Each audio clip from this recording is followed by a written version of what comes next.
Bonjour à tous, bienvenue dans cette nouvelle émission de Marseille en parle. Aujourd'hui, émission spéciale consacrée à l'icône Diego Armando Maradona.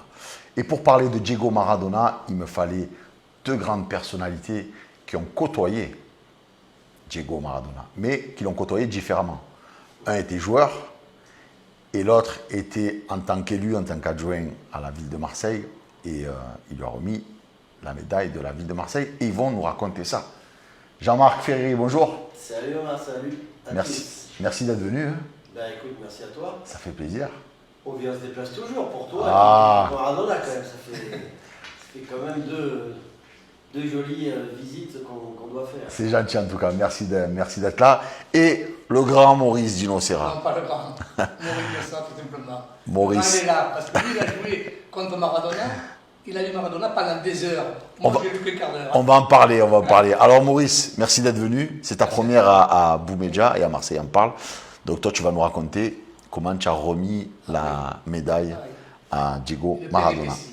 Alors Jean-Marc, on va commencer avec toi. Donc pour ceux qui ne sont pas branchés ballon, parce que ceux qui connaissent le football, ils connaissent Jean-Marc Ferreri. Tu es un ancien footballeur professionnel. Tu as gagné le championnat d'Europe en 1984 avec la grande épopée de l'époque Platini, Gires, Tigana, Gengini, parce qu'on m'a dit, attention, il y a le carré magique, Fernandez, mais on oublie souvent. Il y avait que des numéros 10 à l'époque. Il y avait gros. Philippe Bercuit, il y avait Gengini. Ouais. Bon, bien sûr Gigi, et il y avait Platoche. Et moi. Ça tranche avec maintenant que des numéros 10, on le disait avant l'émission, c'est en voie de disparition. Tu as gagné la Ligue des Champions, oui, à jamais des premiers. Donc, tu as gagné la Ligue des Champions 93 avec la grande équipe de l'OM. Et tu as eu une magnifique carrière. Tu as été formé au Auxerre, où tu as côtoyé le grand Giroud. Ouais. Hein? Il est venu me chercher, j'avais 14 ans. Je faisais un petit village à côté de Roanne. Et il avait dit à mes parents, Auxerre était à l'époque en deuxième division, c'était pas la GIA évidemment qui est maintenant reconnue dans le monde entier, c'est ce club d'Auxerre, avec tout ce qu'a fait Giroud. Et moi j'habitais à côté de Saint-Etienne, donc Saint-Etienne ne voulait pas me prendre, je suis trop petit. Et Giroud il a dit non, mais moi je vais le prendre. Et puis il a dit à mes parents, votre fils il a le pied en or, il en ferait un international. Et j'ai été le premier international que la GIA ait formé, que Giroud ait formé, avant Badilou, avant Basile Boli et avant Canto. Il a eu du flair, hein. Sacré Giroud. Sacré Giroud, parce que puis moi j'ai pris aussi pas un risque, mais à l'époque Saint-Etienne, Lyon, j'aurais pu peut-être, je pouvais aller à Lyon et à Lens aussi dans des centres de formation. En Ligue 1, mais je suis parti à Auxerre vraiment par rapport à ce qu'avait dit Giroud à mes parents. Il y avait déjà cette aura et puis j'ai dit, allez, on tente l'aventure. Et puis ça a réussi. Donc tu as fait une très belle carrière qui a démarré à Auxerre. Tu as joué au Grand Girondin de Bordeaux, hein. Ça aussi on va en parler, puisque c'est là que tu as joué contre Diego Maradona. Tu es retourné à Auxerre, qui avait été un bon tremplin pour toi, puisqu'après tu avais été à l'OM. Parce que Bordeaux dépose le bilan. Ouais. Avec la guerre, les tapis baises, deux hommes s'aimaient pas trop, s'aimaient pas du tout. Et quand Bordeaux descend en deuxième division, moi je suis encore en équipe de France et Giroud me dit, écoute, t'es libre, j'avais fait 5 ans au Girondin. Enzo Schifo, qui avait fait rêver un peu. International belge. Ouais, qui avait fait 2 superbes saisons à la GIA ou une saison, il s'est arrêté, il partait. Il m'a dit, écoute, nous on voudrait que tu reviennes. J'ai refait ce challenge à 30 ans de revenir dans mon club formateur, ce qui n'est pas évident. Et puis je me suis régalé avec notamment le regretté Bruno Martini, qui était dans les buts, avec Coca, il y avait Vayura, il y avait une super équipe, William Prunier, et Kalman Kovacs. Et on fait le retour d'ailleurs des clubs anglais en Coupe d'Europe, on joue contre Liverpool, on gagne 2-0 à l'aller d'échange, je marque un but et on se fait laminer en match retour. À Anfield avec ce COP là qui était déjà très impressionnant, on perd 3-0 au match retour. Et à Liverpool, il y avait un certain Bruce Groblard, exact, qui était blanc mais du Zimbabwe. Ouais. Ils avaient une belle équipe, Liverpool. Et puis, donc je fais une très très belle saison avec la GIA et après je signe à l'OM. Donc tu signes à l'OM, donc tu es champion d'Europe, tu es champion de France, parce que pour moi on est champion de France à 93. Je suis désolé, monsieur Noël Le Graët, mais on l'a gagné ce titre, on l'a volé à personne. Après l'OM, donc tu tu participes à l'équipe de Vieux Briscard avec les Germain, Cascarino. Vous faites remonter le club parce que oui, l'Olympique de Marseille, c'est pas que le 26 mai 93. Il y a aussi les minots avec les De Bono, De Falco, etc. Et il y a aussi ceux qui ont fait monter le club. Là, je m'adresse aux plus jeunes qui regardent l'émission, qui ont fait monter les clubs. Deux années Ligue 2, mais qui n'étaient pas vraiment une Ligue 2 parce que déjà, notre équipe, tous ceux qui étaient restés, les Vieux Briscard, on avait tous dépassé la trentaine. Et Casoni, Fabien Barthez qui était resté, on avait Marcel Libre, on avait Michel Devov, Cascarino, les petits jeunes, Marc Librage, Jean-Christophe Marquet et Amanda Jambé qui arrivait, qui était la nouvelle génération. Mais on avait une équipe exceptionnelle, on a fini 2 années de suite champion de France. On nous a empêchés de monter la première année.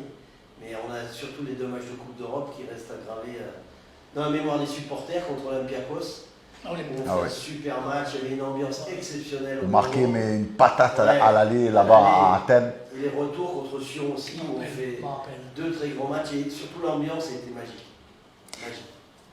Tu as connu Maurice évidemment, puisque tu étais déjà en fonction. C'était terrible quand l'OM était en 2e division quand même pour la ville. Hein. C'était terrible et on a connu 2 ou 3 fois le Jean-Philippe Durand aussi, il y avait dans cette équipe. Et chaque fois, l'OM est revenu. Et il est redevenu un grand club, grâce à des gens comme Jean-Marc. Comme Jean-Marc, ouais. Donc après, tu poursuis ta carrière au FC Zurich en Suisse. Oui, puis petite anecdote, tu vois, cette Ligue 2, quand on allait à l'extérieur, on allait dans des stades pleins. Des bleds, Sedan, Charleville, Mézières, Saint-Brieuc. Saint-Brieuc. Des tout petits stades, et les gens, ils étaient pour nous. Il y avait tellement des fans de l'OM partout. Ouais. Toutes les villes de France. Strasbourg, partout, dans toutes les régions de France. Mais même dans les grandes villes. Hein. Oui. Parce que Dupraz, il marronne quand il était coach de Toulouse. Et à Toulouse, que les supporters de l'OM. Donc ils disaient, ah, bon, on est chez nous. Et ça, c'est récent. Hein. Et dans ces petites villes de Ligue 2, c'était incroyable parce que les 3 quarts des gens, ils venaient pour nous, pour voir l'OM. Alors tu poursuis. Une fausse Ligue 2 en fait. Tu poursuis ta carrière en Suisse une saison. Et puis tu termines à Saint-Denis-Saint-Leu. Oui, voilà. J'arrive au Sporting Club de Toulon, donc je suis capitaine de l'équipe avec Luigi Alfano qui était déjà entraîneur et Jean-Louis Béringuet, directeur sportif. Et puis je me suis éclaté, j'ai pris vraiment beaucoup de plaisir à 35 ans et je fais une grosse saison puisque je mets 17 buts. 17 buts à 35 ans. J'ai 3 entraîneurs cette année. Il faut s'appeler Cristiano Ronaldo pour mettre 17. Oui, Jean-Pierre Papin à Guingamp par exemple, il n'avait pas trop réussi en fin de carrière. Non. Ça, c'était parce que la Ligue 2 à l'époque elle était difficile. Il y avait Saint-Etienne dans notre groupe d'ailleurs. Ah oui. Ça faisait un beau match. Donc tu as fait une belle carrière. Je rappelle quand même ton palmarès. Tu étais champion de France de D2 en 80 avec Auxerre. Avec Bordeaux, la fameuse grosse équipe, avec les frères Vujovic, avec René Girard et Méjac qui est entraîneur. Tu fais le doublé en 87 puisque tu es champion de France et tu gagnes la Coupe de France contre l'Olympique de Marseille. Il y avait un certain Joseph Anton Bell dans les cages Maurice, ça rappelle. Et on peut... À l'OM, il y avait Galtier, ouais. Il y avait Galette qui était en face. Galette, il y avait Giresse. Il y avait Thierry Lauré, je crois. Alain Giresse aussi. Et il y avait Gigi, ouais. Avec l'OM, on peut dire que c'est là où tu as fait ton plus beau palmarès, puisque tu as été champion de France, je le redis, en 93. Tu as gagné la Ligue des Champions face au Milan AC en 93. Et tu as été champion de France de D2, ça c'est important aussi, en 95. Tu as 37 sélections en équipe de France, 3 buts. Donc champion d'Europe en 84, tu termines quand même 3e de la Coupe du Monde en 86. Donc une... Tu marques un but en Coupe du Monde, de France-Belgique, la petite médaille de bronze. La petite, 4-2 face aux Belges. La petite finale. Qui avait battu Maradona en demi-finale d'ailleurs avec l'Argentine, où Diego fait un doublé contre la Belgique. Alors une colle, tiens, pour vous deux. Maurice, qui a été élu meilleur joueur de la Coupe du Monde 86 ? Jean-Marc, tu dois le savoir. Et écoute, le Brésil qu'on avait battu au pénalty, ils avaient une équipe extraordinaire avec Zico, Socrates, Zico le Pelé Blanc, qu'on appelait le Pelé Blanc. Oui, Zico. Ils avaient Falcao. C'est pas un Brésilien. C'est pas un Brésilien. Non. C'est Diego Maradona. Oui. C'est logique, il gagne. Ça pouvait être Zico le Pelé Blanc. Mais là où il y a un piège, qui a été élu le 2e meilleur joueur de cette Coupe du Monde? Alors je vous donne un indice, il est français. C'est Platini. Et on l'a reçu ici. Manuel Amoras qui a fait une énorme Coupe du Monde. Une énorme Coupe du Monde. Alors, donc tu as fait une belle carrière en club, en équipe de France, tu as joué dans des grands clubs. Et tu as joué donc contre Maradona. Oui, 3 fois. images sont ressorties, là, on n'est pas beaucoup. Il y a le Toulouse de l'époque qui avait joué en Coupe d'Europe avec Diego d'ailleurs qui rate un penalty. Ah bon? Toulouse, et c'était le Toulouse avec Yannick Stopira. Avec Beto Marsico aussi, me semble. C'est ça, avec Tarantini. Et ils éliminent Naples. Et moi, j'ai la chance de jouer contre lui, le privilège, lors du Bordeaux-Naples, et puis surtout du France-Argentine, juste avant la Coupe du Monde, où Michel Platini est blessé. Moi, je suis titulaire avec Philippe Vercruz, qui est un numéro 10 avec beaucoup de talent. Énorme. Et on bat donc cette équipe qui, 3 mois après, 4 mois après, est championne du monde. On gagne 2-0 et je marque un but de la tête. Alors, c'est assez rare. Oui, donc avant la Coupe du Monde, il y a un amical, donc France-Argentine.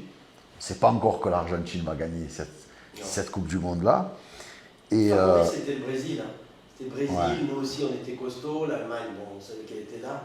Mais cette équipe d'Argentine, c'était, à part Maradona, il n'y avait pas des monstres. Il y avait Borruchaga qui était un bon joueur, Valdano. Mais Diego a vraiment porté cette équipe à lui tout seul. Hein. Et donc avec Naples, tu as joué aussi 2 fois Ouais.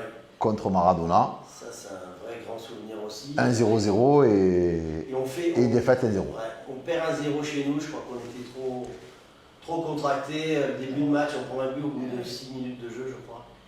Et là, c'était l'événement. Maradona qui arrivait à Bordeaux, donc le stade plein. On était hyper motivés, évidemment. On rate notre début de match. On perd 1-0, c'était le grand Naples hein, avec Donadoni, avec Ferrara. Alemao. Avec beaucoup d'internationaux italiens. Et il y avait Carica, Carnevale devant, Maradona évidemment au milieu de terrain. Et grosse équipe de Naples qui gagne la Coupe de l'UEFA. Et au match retour, nous on avait une belle équipe à Bordeaux. Il y avait Yannick Stopira, il y avait Schifo, il y avait. En défense, Touvenel, Battiston, On était costaud. Il y avait Lisa qui commençait à arriver dans l'équipe. le petit Lizarazu. Le petit Lizarazu, Vicente avec Duga aussi qui commençait à être dans le groupe. Et on fait 0-0 chez eux. On a une occasion de 1-0. Et on finit le match à 10 contre 11. On joue, je crois, pas mal de temps à 10 contre 11. Il y a Touvenel qui se fait expulser dans l'antre de São Paulo au match retour. Tu te rappelles, Maurice, quand même de cette grande équipe de Bordeaux avec la grande rivalité qu'il y avait entre Bèze et Tapie, c'était énorme. Énorme. Ça a foutu la panique dans tout le football. C'était vraiment des combats d'homme à homme. Hein. Vraiment une haine terrible. Deux personnages incroyables. Moi j'ai eu 4 ans le boss là dans Tapie, j'ai eu 5 ans Bèze. Toi, tu es un des rares qui a eu les deux. Hein. Tu vois, j'ai eu les deux, j'ai eu 13 ans Giroud, donc je peux voyager dans le monde du foot. Avec Quand il y a eu ces 3 personnages-là, c'est formidable. Claude Bèze aussi était un personnage incroyable. Vous vous rappelez, messieurs, que Claude Bèze était venu en Cadillac au Stade de Rome. C'était énorme, ça aussi. C'est le match retour du match championnat où nous, avec Bordeaux, on a une grosse équipe. Et Bernard Pardo, il y avait Klaus Alofs, Pete Denbourg, Jean-Philippe Durand. Pete Denbourg, c'était un Hollandais. Ouais. Ouais, une Et on montagne. gagne 3-0, je fais le doublé au match aller. Quand je signale à l'OM, ils m'en veulent un peu, les supporters. Tu te chauffes un peu avec Huard. Oui. Au moment de tirer un penalty. Je marque le premier. Il te fait un doigt d'honneur, je crois. Je rate le deuxième. Et on gagne effectivement 3-0. Je fais une reprise de volée sur un beau centre de Jean-Philippe Durand. Et à l'époque, c'était la grande époque évidemment de l'OM, avec Waddle, Francescoli, JPP. Avec Joseph Anton Bell qui met un gros coup de coude à Enzo Francescoli, qui le met à terre. Joseph Anton Bell, c'était à l'escure. Et à la traîne, on est premier avec Bordeaux. Et puis l'OM cette année-là est champion de France, on finit deuxième. Retour 2-0, 2 buts de Waddle, dont, sur coup franc, dont un dévié par Pardo. On avait Lisa qui était aussi notre arrière-gauche, Lizarazu, Battiston, Dropsy, une belle équipe, Sénac. Et après, la plupart des joueurs de Bordeaux sont venus à l'OM. Oui. J'aime beaucoup, Bernard Pardo. Alain Roche aussi qui a fait les deux. Ouais, Alain Roche. Ouais. Ça manque, Maurice, ces grandes affiches dans le football français. C'est Bordeaux-OM, c'est classique. Oui, ça manque maintenant parce que moi je pense que la tenue du Paris Saint-Germain, qui est devant tout le monde parce qu'il a les moyens financiers énormes et les plus grands joueurs, même du monde, ou presque. Mais ils n'y arrivent pas quand même. Hein. Eh oui. Ça fait que ça a donné un peu au football français, un peu d'arrière. On est moins impliqué. On sent déjà que Paris va gagner alors qu'il va être deuxième. Et là, c'est pas très bien pour le sport. c'est pas très bien. Ben oui, c'est sûr, ils écrasent tout le Qatar avec l'argent. Et moi, à mon époque, il y avait justement un Bordeaux-OM, on était très très proche au niveau des résultats. Hein. C'était vraiment cette année 89, là on est tout proche de l'OM avec Bordeaux. Et puis des internationaux dans les deux clubs. Bien sûr. L'équipe de France, c'était Bordeaux et l'OM. Ouais. Il n'y avait personne à l'étranger. Non. Pratiquement pas. Alors qu'aujourd'hui, évidemment, le PSG, on sait qu'ils vont avoir 15 points d'avance. Voilà. Il n'y a plus de championnat. C'est plus difficile cette année pour le PSG. Oui. Alors, Jean-Marc, quand on joue contre Diego Maradona, est-ce que on a conscience qu'on joue face à une légende et finalement on ne s'oublie pas? C'est-à-dire qu'on passe son temps, comme quand on joue contre Zidane, contre Messi ou contre Ronaldo, on passe son temps plus à le regarder que... Toi qui as vécu ça 3 fois, comment ça se passe on se prépare? Non, tu essaies nous, surtout le match Bordeaux-Naples, France-Argentine, c'est un match amical, donc c'est un peu différent, mais le Bordeaux-Naples, on était hyper motivés pour faire tomber le Napoli de Maradona. Donc c'était un match. Je me souviens, Jeannot Tigana s'en était occupé. Il était souvent dans la zone de Jeannot. Ouais. C'était tendu, non? Beau duel, Tigana Maradona en milieu de terrain. Beau duel, bien sûr. Ils étaient dans sa zone, Jeannot était un 6. De grands talents, donc et là, tu fais abstraction, si tu veux, du joueur qu'il était, c'est un adversaire. C'est un adversaire, tu veux gagner le match, donc s'il faut mettre une semelle ou quoi, ou est-ce qu'on marquage, moi c'était pas mon rôle. À l'époque, il y avait René Girard, il y avait... Tu n'étais pas un joueur méchant, toi, tu étais un créateur. Numéro 6. Ouais. Jeannot, qui était numéro 6, c'était dans la zone tout le temps de Maradona. Et le France-Argentine, pareil. Donc on était hyper motivés pour gagner le match. Comment ça se faisait la comparaison à l'époque, Platini-Maradona? Même s'ils ne sont pas tout à fait dans le même registre, mais ça reste quand même deux légendes, 2 grands numéros 10. On l'a vécu un peu en 86 pendant la Coupe du Monde. Parce que Michel, à la Juve, il était exceptionnel. C'était un meilleur joueur du monde avec Maradona. Ouais. Il y avait Rummenigge aussi en Allemagne. Mais Zico, évidemment, qui était aussi à l'Udinese. Surnommé le Pelé blanc. Pelé blanc, ouais. Zico, oui. Et on a joué contre eux, nous, France-Brésil. On a gagné au pénalty. Ça reste aussi un merveilleux souvenir. Mais cette équipe du Brésil de cette époque-là, elle était exceptionnelle. Ce milieu Falcao, Socrates, Zico, je pense que nous, avec Platoche, Gigi et Luis Hernandez et Jeannot Tigana, on avait aussi un beau milieu. Ce milieu du Brésil était extraordinaire. Maurice, tu as connu cette époque, évidemment. J'aime bien le titi à Maurice. J'ai connu les époques Maurice, comment tu expliques, on en parle avant l'émission, quand tu discutes avec des anciens, on va le dire, ou de simples fans de foot lambda qui ont aujourd'hui entre 50 et 60 ans, ils te disent on préfère la génération de Jean-Marc, 82, 86, qui n'a pas gagné, parce que c'est cruel, on voit du beau jeu, qui n'a pas gagné, que la génération 98 ou 2018, c'est-à-dire la génération Zidane ou la génération Mbappé. Comment tu peux l'expliquer que on a le sentiment que dans le cœur des Français... C'est une question aussi de période. C'est des périodes où les joueurs étaient beaucoup plus intégrés, où les joueurs se battaient beaucoup plus. Et moi, ce que je reproche à l'heure actuelle aux joueurs, quel que soit le club, c'est de ne pas mettre leur rame complètement. Le droit au but de l'OM, il est moins fréquent que du temps de Jean-Marc. Je suis désolé. Trop d'argent peut-être? Là, l'argent y est pour beaucoup. Moi, j'ai discuté avec Joris Troublard et Bernard Bosquier, qui me disaient tous les deux... Josip Skoblar pour les plus jeunes, Ouais. canonnier olympien, 44 buts, record toujours pas battu. Et bien celui d'Anderson, d'ailleurs, on pourra en parler un jour. Donc, à ce moment-là, qu'est-ce qui se passe? Il se passe que les spectateurs aiment voir de l'action, des buts, qu'ils ne voient plus maintenant. Et ils me disaient qu'à leur époque, ils n'étaient pas payés de la même façon. N'est-ce pas, Jean-Marc? Vous gagnez beaucoup moins. Bah ouais. Ça, Et vous jouiez beaucoup mieux. Oui. Excusez-moi de vous le dire. Non, mais il y a... Moi, je pense qu'il y a... Comment toi tu l'expliques, toi Jean-Marc? Toi qui as été joueur justement de cette époque. C'est une question très simple, c'est l'arrêt Bosman. Malheureusement, je ne suis pas trop connu, moi, parce que quand j'arrête ma carrière, il y a l'arrêt Bosman, c'est en 97. Donc c'était 3 étrangers non européens par club. Et à mon époque, on ne pouvait pas partir. Tu partais pas.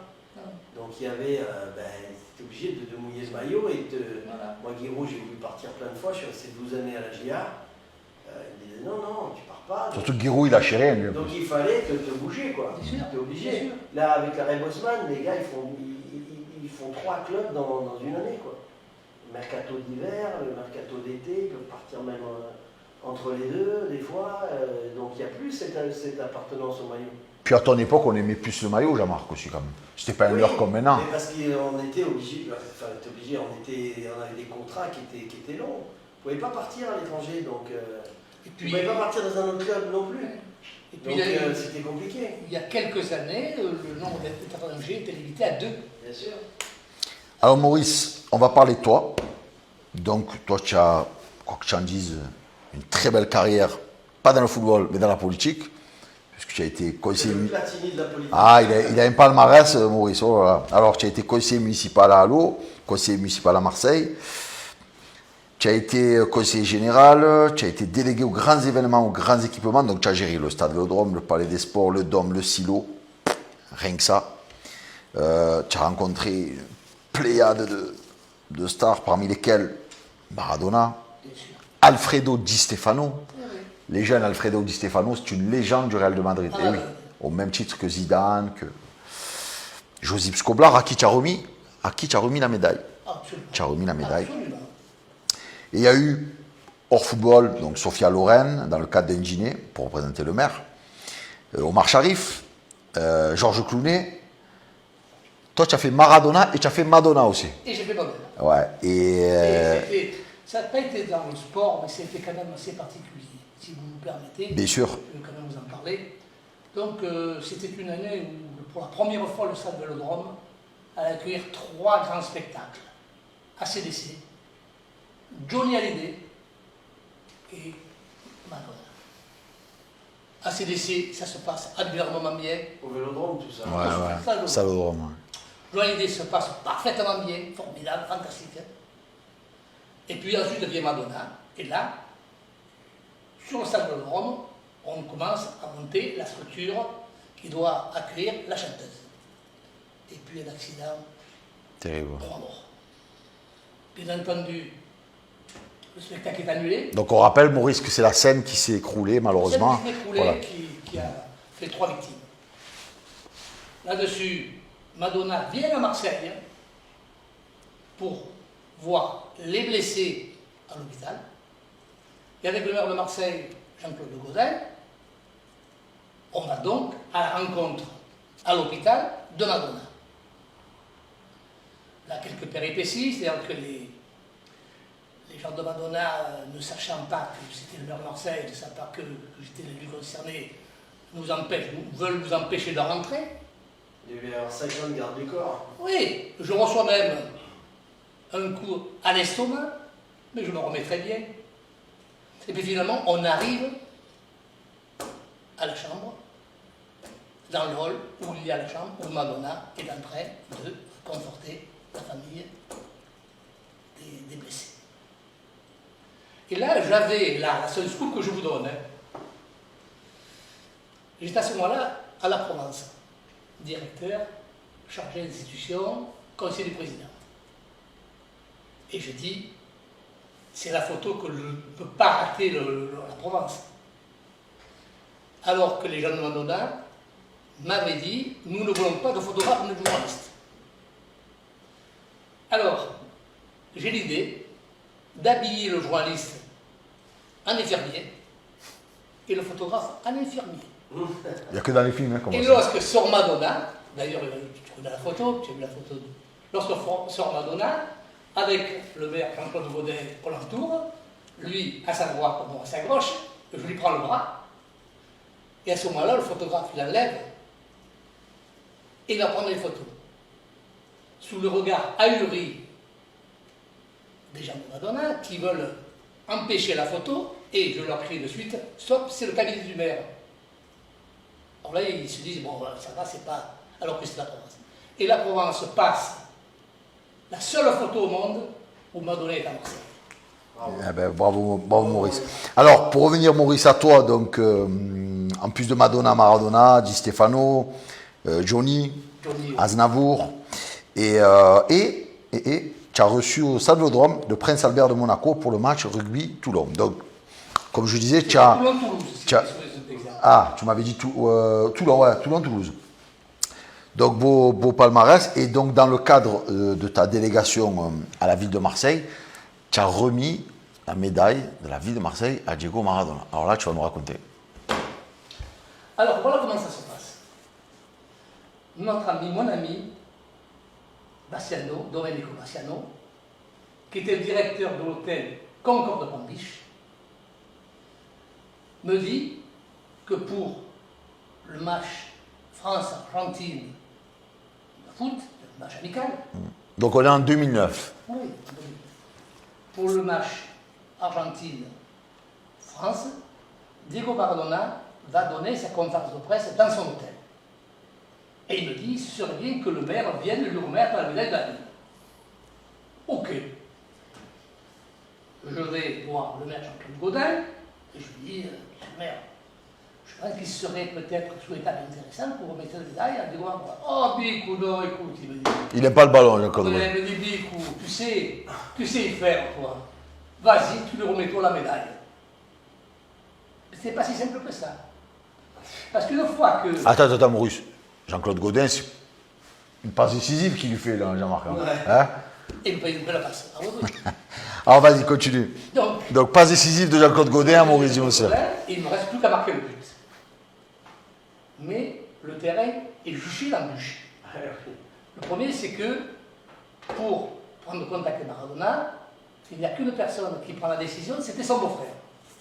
Et difficile d'avoir ce personnage. Et finalement, heureusement que Da Fonseca, que tu connais, Omar Da Fonseca, me dit, et que j'ai grâce à nos amis Jean-Michel, qui est en Espagne actuellement, qui a été président de l'OM, et il me dit, vois de ma part, et t'arrangera. Voilà. Je vois Da Fonseca à plusieurs reprises. Finalement, il est décidé qu'effectivement, je lui remettrai la médaille de la ville au nom de Jean-Claude Gaudin. Et puis on me téléphone, on me dit, ok, vous remettrez la médaille, mais dans un salon particulier du Concorde de Palm Beach. Nous serons 4 ou 5. Alors je dis, écoutez, stop. Le maire de Marseille remet la médaille, soit pas dans la conférence de presse, soit il ne la remet pas. Eux ont pensé que c'était un bon coup pour eux médiatiquement aussi d'avoir la médaille au cours de cette conférence de presse, et ils me donnent l'accord. Donc conférence de presse de Diego Maradona, et puis après, à la fin de cette conférence de presse, on annonce qu'il va être, on va lui remettre la médaille de la ville de Marseille au nom de Jean-Claude Gaudin par son adjoint Maurice Dinocera. Je monte donc directement près de Diego Maradona, qui n'était pas très souriant. Ouais. Pas très souriant. Faut dire qu'il n'aime pas trop les journalistes. Pas très souriant. Ouais. Je ne suis pas journaliste. Oui, mais bon. Il ne doit pas aimer les politiques. Il ne doit même pas aimer les politiques. C'était en 2009. Hein. Oui. Ouais. C'était pour le match amical France-Argentine, ça doit. Et là, je monte. Je parle très peu. Je lui dis de la part de Jean-Claude Gaudin de Marseille. Et puis en espagnol, je lui dis et que le meilleur gagne. Et là, d'un coup, il se dérive complètement. Il me prend dans les bras, d'ailleurs, la vidéo en témoigne. Il me salue 50 fois et il me remercie. Et c'était extrêmement fantastique. C'était pour moi quelque chose d'inhabituel, anormal, c'est incroyable. Historique. Historique. Mais le plus beau, c'est qu'après je découvre, on peut le redécouvrir quand même encore maintenant sur Internet, que les journaux argentins qui relatent cette manifestation, de cette remise, écrivent Maurice Dinocera, le maire de Marseille, je ne suis pas maire de Marseille, et après, je le représente, a dit que Maradona était meilleur que le Grand Pelé. Oh là là. Chose que je n'ai pas dit parce que je n'ai pas eu le temps de le dire. Mais tu as créé un incident diplomatique malgré toi. Malgré toi. Écoute, malgré moi, tous les journaux en ont parlé, au Brésil on en a parlé aussi, c'est faux, etc. Et ça a été pour moi un des événements de ma vie politique les plus importants. On a parlé de toi au Brésil. Et en Argentine. C'est beau quand même. T'imagines? Exactement. Maurice, avant la première coupure, comme disait le regretté Thierry Roland, est-ce qu'après avoir vécu ça en tant qu'élu, comme il disait, on peut mourir tranquille ou pas? On vient encore, vous le confiez. On a le temps de mourir. C'était une pirouette. On se retrouve pour la deuxième partie de Marseille en parle.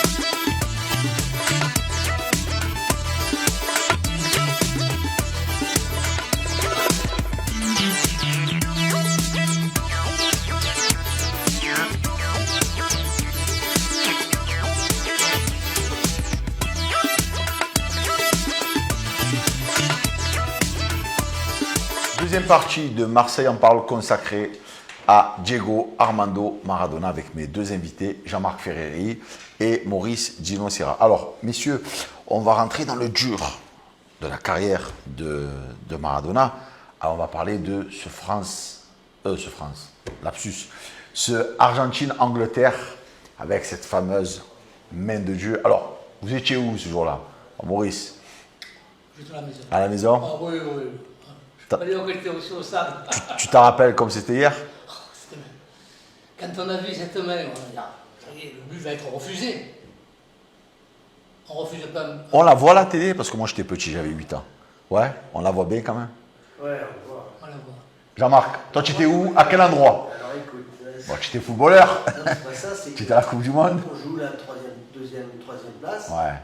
la médaille de bronze contre la Belgique, et après, le lendemain, je crois qu'on est rentré en France. Et la finale a eu lieu, je pense, le lendemain de notre petite finale à nous, ou 2 jours après, la grande finale. Donc je devais être sur le retour dans l'avion avec tous les internationaux français. Et j'ai pas souvenir, alors est-ce que je suis rentré, en plus c'est à cette époque j'étais à Bordeaux. Je venais de signer à Bordeaux, donc je devais être en train de chercher mon avis. J'ai pas souvenir d'avoir vu cette finale. Oh, c'est le quart de finale, l'Angleterre. Je te parle. Oui. Non, Oui, non, je te. je croyais que tu me disais la finale. Non, pas la finale. Le fameux match où Maradona met la main Alors, donc, contre l'Angleterre. Au Mexique. Oui. C'était au Mexique, ouais. Je l'ai vu sur la télé mexicaine, puisqu'on faisait évidemment les matchs, à moins que, il faudrait rechercher, nous ce jour-là, avec l'équipe de France, contre qui on a joué. Est-ce qu'on a joué au même moment le France-Brésil, qui était le quart de finale? C'est possible qu'on a... C'est possible que le match France-Brésil, qui était à Guadalajara, se joue le même jour. Oui, parce que Peut-être. à l'époque. Non, Donc, je ne pouvais pas regarder le match. non, mais quand tu as vu les images, Alors, toi, évidemment, après, tu en pensais quoi en tant que joueur? je suis plus fan du but, si tu veux, qu'il a mis après. On va en parler de ça, ouais. Après. Mais cette main, quand même, elle est dans l'histoire du football aujourd'hui. Ouais, bien sûr. Aujourd'hui- Il est tout petit. Il est très petit, hein. Donc il saute de la tête avec cette détente qui, pour un petit, il avait une belle détente verticale. Avec le gardien Peter Shilton. Ouais, Shilton qui sort et puis il va mettre cette main, camoufle cette petite main Oui. que ne voit pas l'arbitre. Mais que dénoncent les joueurs d'ailleurs. Oui, ouais. Mais il était plein de ruses et plein de malice, donc moi ça m'étonne qu'à moitié. Hein. Il était tellement intelligent sur un terrain.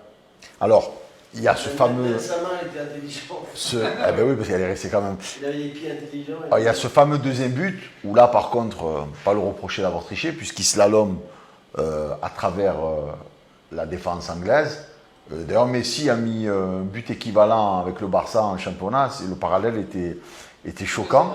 Et il marque le deuxième but.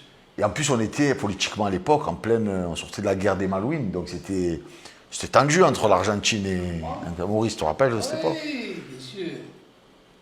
En pleine guerre des Malouines, d'ailleurs, de battre les Anglais comme ça, surtout avec un deuxième but qui donne la victoire. Hein. C'est exceptionnel ce deuxième but. Exceptionnel. Mais tout est exceptionnel. Tu mettais des plots, c'était pareil. Quoi. Mais tout est exceptionnel. On dit que c'est exceptionnel ce jour-là. Mais c'est pas que ce jour-là que c'est exceptionnel. Non, mais ça retrace toute sa carrière. Alors Jean-Marc, ce deuxième but alors. Ce but, il est fantastique Parce que les Anglais, quand même, c'était une grande nation du Quand football. on voit les images, l'impression que les Anglais, qui étaient quand même costauds, hein, on pense que c'est des plots. Il va dribbler des plots à l'entraînement. Et alors, la dernière action où il est devant Chilton, 99% des joueurs, ils auraient fait un piqué où il frappe. Lui, il dribble encore. Ouais, il dribble encore. Il part à 50 mètres du milieu de terrain. Il dribble son père, sa mère, son cousin. Et il dribble encore. Il dribble encore Chilton. Il a encore la lucidité, en bout de son action, de faire ce dribble extraordinaire avec son crochet court pour éliminer le gardien. C'est tout Maradona. Donc en finale, ils battent l'Allemagne, où évolue à l'époque un certain Rudi Völler, avec qui tu as joué à l'OM, en attaque. Finalement, qui nous battent en demi-finale. Ouais, fameux match. 2-0. Alors, on va faire une petite parenthèse. Cette équipe d'Allemagne, c'était vraiment la bête noire du football français à l'époque. Séville. 82-86, c'est des cauchemars. Oui. Mais c'est encore plus qu'à 82. Parce que 86, limite. 86, on n'a pas été bon. Vous étiez fatigué, hein? Ouais, Platoche, il était blessé. Gigi, il était aussi très fatigué. Donc physiquement, on n'était pas là. On avait donné beaucoup face au Brésil en quart de finale, avec ses pénaltys. Ah, oui. Et je pense qu'on était vraiment, notamment nos leaders, Platini, Giresse, ils étaient un peu cuits. Tu te souviens, Maurice, de ce quart de finale quand même? Où Luis, je crois que c'est. Non, c'est Bellone qui met un penalty, qui tape le poteau, le goal et qui rentre. Exceptionnel. Et Fernandez qui met Luis le cinquième pénalty. C'est pour ça que je reproche aux joueurs actuels de ne pas avoir la même tenue sur le terrain. C'était fantastique. Tout était fantastique. Maradona avait la balle qui était collée au pied.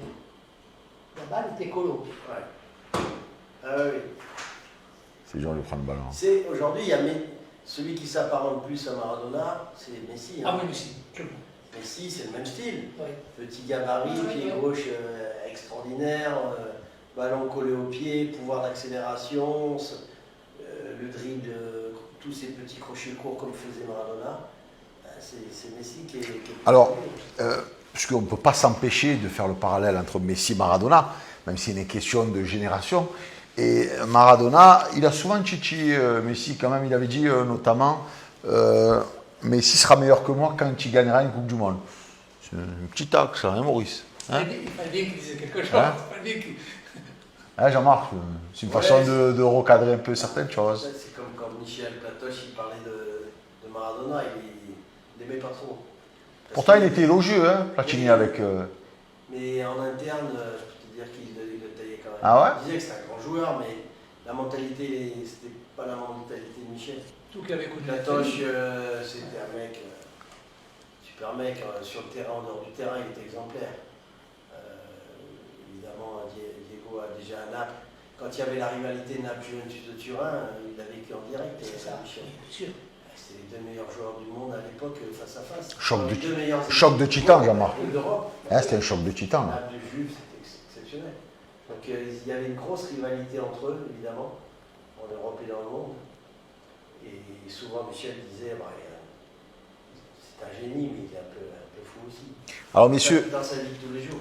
dans la hiérarchie du football mondial de tous les temps, il y a Maradona, évidemment, Oui. il y a Pelé, Oui. on peut mettre Cruyff, Beckenbauer, Zidane, Zico. Nico. Bon, après, il y en a qui ont été des très grands joueurs qu'on peut mettre dans les 15, les Van Basten. Maradona, on le situe où dans cette hiérarchie-là, Jean-Marc? Tout le monde parle de. On va me dire, c'est pas Pelé, pareil. Tout le monde dit Pelé, parce que Maradona était plus fort que Pelé.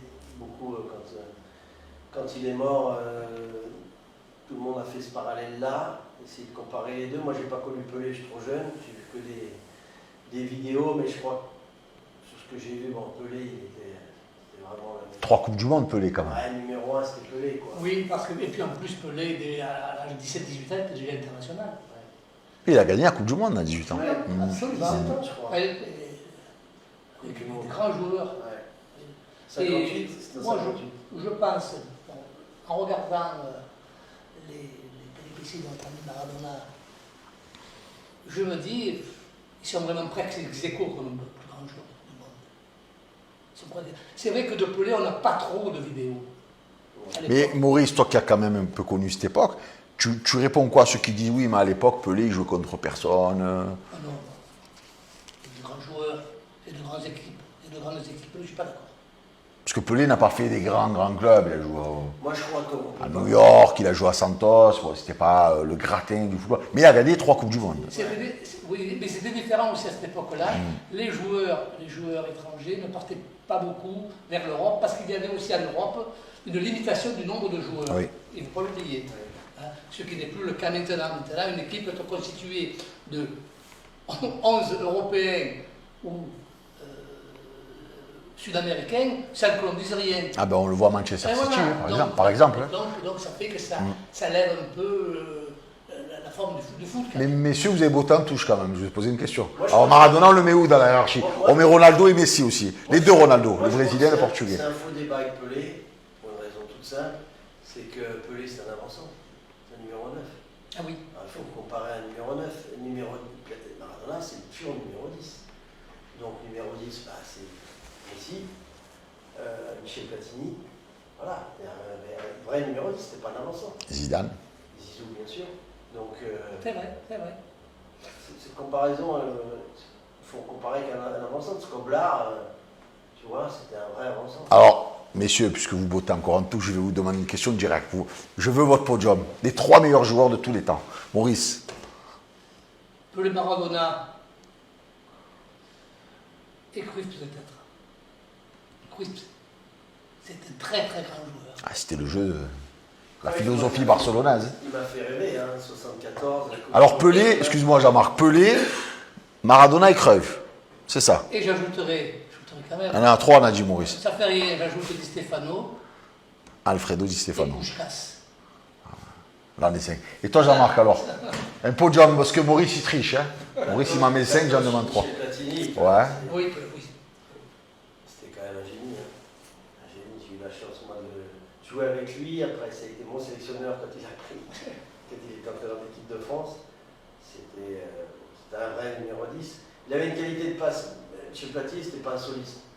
Il m'a marqué beaucoup de buts, il était très souvent meilleur buteur. Oui, mais tu dis Platini, Jean-Marc, mais il t'a fait du mal involontairement. Oui. Parce que quand Platini l'a raccroché, tout le monde cherchait le nouveau Platini. Donc le numéro 10 d'origine italienne, petit, technique, il est là. Ça a été dur pour toi quand même. Oui, ça ne m'a pas servi évidemment. Mais bon, c'était une belle comparaison quand même avec le recul, quand j'avais 18 ans. Mais c'est vrai que ça m'a pas... C'est comme tous les Français d'origine maghrébine. Après Zidane, le nouveau Zidane. Exactement. Et ils sont tous morts. Ouais. Ils sont tous morts. Notamment le France-Argentine que j'ai joué, hein, j'avais fait un super match. On disait, ça y est, Platini va arrêter pas avec la Coupe du Monde, il y a Ferreri, il y a Ruiz derrière, José Touré. Absolument. Et puis après... José Touré, quel joueur. C'est le numéro 10. Extraordinaire. Bon alors ton podium, on y arrive ou pas? Donc tu as dit Platoche. Pelé, je ne vais pas le mettre parce que je le connais. Toi tu n'es pas fan de Pelé, hein? Si, sur ce que j'ai vu, mais j'ai vu pas grand-chose, les vidéos sont noir et blanc. Absolument. Difficile. Ce que j'ai vu, c'est un génie, évidemment. Mais bon, pour rester un peu plus actuel, bon, Maradona, bien sûr. Zico, je pense que Zico, c'était le Pelé blanc. Mais, je pense que Zico, avec Platini, on peut les comparer les deux. Oui, c'est vrai. Ils ont peut-être autant de talent. Johan Cruyff m'a fait rêver en 74. J'ai aimé le football grâce à Johan Cruyff et l'Ajax de cette époque-là. Attention, tu n'as que 3. Tu n'as que 3 places, Jean-Marc. Ouais. Ton podium, il est plein. Hein? Maradona et Cruyff, Zizou et Platini. Alors Jean-Marc, je vais te titiller. Et Maurice, tu pourras répondre aussi. Platini, Zidane. Non. Platini, Zidane. Même si je sais que tu es plus proche de Platini, parce que mais tu as joué contre Zidane, j'ai vu. Hein. J'ai vu des belles photos. Ouais. Allez, mouille-toi. Je veux pas entendre non, mais c'est pas pareil, c'est pas la même époque. Allez. Compliqué, c'est pas le même style de joueur du tout. Hein. Platoche, c'est un buteur. il a fini meilleur buteur du championnat d'Italie, qui était le championnat le plus dur au monde. Un numéro 10. Le plus dur d'Europe, avec des défenseurs italiens, c'est les meilleurs du monde. Il a fini meilleur buteur 4 années de suite, je crois, de la Serie A italienne. Mais il n'a pas gagné de Coupe du Monde. Mais il n'a pas gagné de Coupe du Monde. Zizou, c'est un génie sur le plan technique, comme Michel, comme peut l'être Maradona, mais au niveau des buts, c'est pas le meilleur buteur de... Tu trouves Platini plus complet que Zidane, toi? Ben oui, parce qu'il mettait des buts, beaucoup plus de buts. Maurice, ton avis? Moi, je ne sais pas. Zizou, il n'a jamais été meilleur buteur du championnat. Ouais. C'est pas un buteur en même temps. Et oui, c'est ce que je te dis. Hmm. Donc Platoche, il avait ce génie-là en plus devant le but, quoi. C'est un phénomène. Puis cette façon de tirer les pénalités, c'est extraordinaire. Alors, Maradona, l'histoire, moi les frasques m'intéressent pas. Non. La drogue, tout, j'ai même pas envie d'en parler. On est là pour parler du footballeur, Ouais. du jeu. Qu'est-ce qu'il avait de plus, Maradona, Maurice, que les autres? Tout. Il marque, il dribble, il fait le jeu. Il a une présence où il oblige à plusieurs défenseurs d'être près de lui. Donc, il permet aux autres joueurs d'être un peu plus libres. C'est un dieu. Jean-Marc, C'est la technique. Technique extraordinaire. Le ballon tout le temps collé au pied, pouvoir d'accélération, mais ça, d'autres joueurs peuvent l'avoir. pourtant physiquement, quand on le regarde, il a rien pour lui. Non, Il est fait un petit, mètre il est trapu. Ouais, petit, trapu. Un peu des attitudes de Messi au niveau du physique. Oui, hein. c'est vrai, c'est vrai. Il est petit aussi, Messi. Et se toucher de balle, quoi. Il effleure le ballon, quoi, il le caresse. Tous les buts qu'il met, c'est des buts souvent de génie. Hein. Il frappe jamais comme un sourd, tu vois, c'est le toucher de balle, et ça c'est inné, quoi. Il avait ça dans ses gènes, quoi. Que personne d'autre peut avoir ça. Un prodige. Ouais. Alors, messieurs, c'est officiel, le stade San Paolo de Naples s'appelle désormais stade Diego Maradona. Oui. Mérité. Ouais, j'ai commenté à Naples, Bien à sûr. Ligue Europa, plusieurs fois, 3 fois, et c'est vrai que ça m'a fait drôle de revenir d'ailleurs à San Paolo, mais ce stade évidemment que c'est... San Paolo, tu as joué. Oui, j'avais joué, puis je suis retourné en tant que commentateur, Ah ouais. avec Thierry Roland d'ailleurs, sur W9, et c'est un stade extraordinaire aussi, et c'est tout à fait logique, il s'appelle maintenant Stade Maradona. Maurice, C'est normal. Je trouve que c'est. Enfin, on a pris connaissance, on a pris conscience que le dieu du football, à Naples, il est là. alors l'émission s'appelle Marseille en parle et on ne peut pas ne pas parler. On a parlé de la remise de Maurice à Diego Maradona, mais en tant que sélectionneur argentin, on ne peut pas parler de cette année 89 où Maradona est annoncé à l'OM. Alors toi, tu n'étais pas encore Marseillais, Jean-Marc? Tu étais bordelais. Par contre, Ouais. c'est l'année avec Bordeaux où on joue contre eux en Coupe de l'UEFA, quand ils gagnent la Coupe de l'UEFA. Mais à l'époque, donc, tu es professionnel, et comme tout le monde, tu entends parler, même plus que ça, de la venue de Maradona. On se dit quoi à l'époque, quand en plus on est à Bordeaux, on est adversaire direct de l'OM, l'OM commençait. Si Tapi réussit son coup, Ouais. on est mort. On ne pourra plus gagner le championnat. Ça dit quoi, tiens, à l'époque, dans le vestiaire bordelais? Le meilleur joueur du monde qui arrive en France, quoi. Qui arrive en plus dans le club concurrent de Bordeaux de l'époque 80-90, c'était évidemment l'OM, donc on dit... Est-ce qu'on est plus dégoûté parce qu'on se dit, putain, ça va être dur le titre, ou on est content parce qu'on se dit, là, quand même, ou les deux? on veut gagner. On est des vrais compétiteurs. Donc on se dit, ça va être très compliqué d'aller battre Marseille maintenant. Surtout qu'à l'époque, Maurice, toi qui as très bien connu Bernard Tapie, il veut associer Maradona à Papin Waddle. Complètement. Bon, on a eu Francescoli qui n'était pas dégueu non plus, mais Papin Waddle, Maradona, Bien sûr. certains disent même qu'on aurait peut-être pu gagner la Coupe d'Europe la première année avec ça. Absolument, bien sûr. Bien sûr, avec Maradona. Mais je sais que les tractations allaient bon train. Alors qu'est-ce qu'il y a eu alors? Bon, on peut en parler maintenant. Il y a deux choses. Il y avait une révolution à Naples, s'il partait. Et ensuite, je crois que le milieu napolitain n'envisageait pas son départ. Pourtant, il est parti après, à Séville. En Bien 91, après. 92, ouais. Bien après. Ouais. Bien après. C'est pas le moment de faire porter Maradona de Naples. Jean-Marc. Ouais, c'est dommage parce que ça aurait été un super coup fait par Bernard. Hein. D'ailleurs, toutes les interviews qu'il avait données, il disait mais bah, c'est trop cher pour l'OM. Et puis il avait fait son business plan, il disait mais non, Non. c'est cadeau. C'est peanuts, à l'époque. Eh oui. Ouais. Ouais, il y a même une vidéo, il dit que c'est que dalle. Vu tout ce qu'il allait rapporter en merchandising, Bien sûr, bien sûr. ses ventes de maillots et tout, c'est comme quand tu achètes Neymar ou Mbappé. Mais on est en 89, on peut dire quand même que Bernard Tapie, il a été plus que visionnaire. Parce que c'est vrai qu'avec le recul, tu te dis, Maradona à l'époque, oui, à l'époque, c'était cher de l'époque. Mais en fait, c'était pas, au vu de ce que ça rapporte derrière. Non, c'est comme quand tu achètes Ronaldo à la Juve. Hein.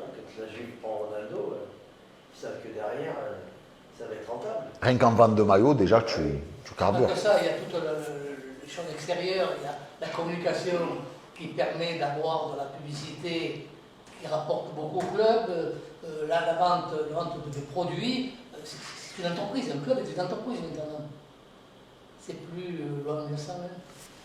Alors, on va finir cette émission, on va parler de l'Olympique de Marseille.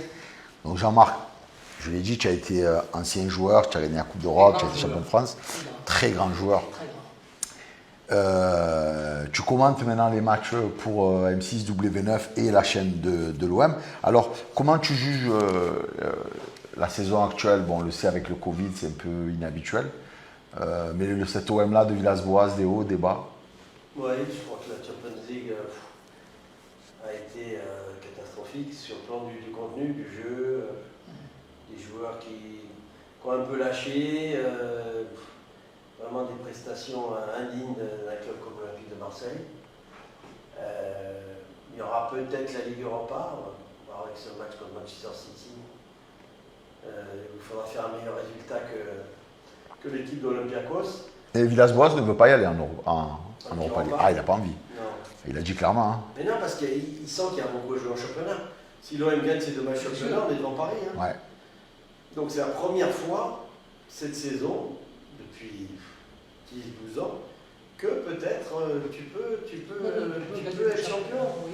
Maurice, comment tu expliques que des joueurs, on va parler des Olympiens, se battent toute la saison pour jouer la Champions League, et quand ils la jouent, on a le sentiment qu'ils ne sont pas motivés. On a vu Olympiakos, on a vu Porto. C'est plus une question de motivation, une question de capacité. Attention. Moi, j'ai vu, comme vous avez vu, les matchs de la Coupe d'Europe, j'ai pas senti qu'ils étaient assez Motivés. bien équipés.